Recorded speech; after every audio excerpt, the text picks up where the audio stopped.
Мой камин будет из деревянных досок. Я купила их в Стройланде, в строительном магазине.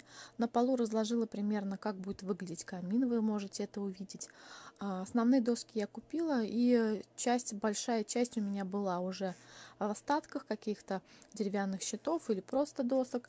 Вот даже есть такие доски грязные, но потом они зашкурятся, и грязи не будет видно. Я буду создавать камин состаренный, и поэтому, в принципе, такие доски, которые немножко с дефектами, даже очень сюда подойдут. Сама полка верхняя будет у меня из такого толстого материала.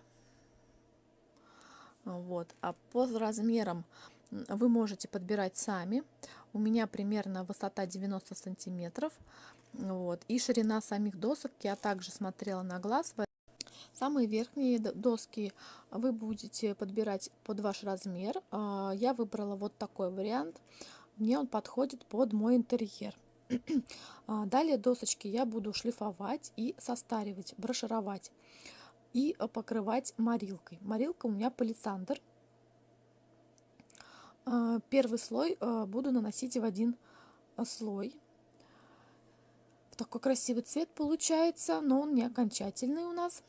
Дальше мы все прокрашенные доски проходим со всех сторон, и внутри, и по краям, свечой обычной, чтобы потом с этих местах верхний слой краски слез. И получился эффект состаривания, такой, как мне надо. Ну, далее мы скрепляем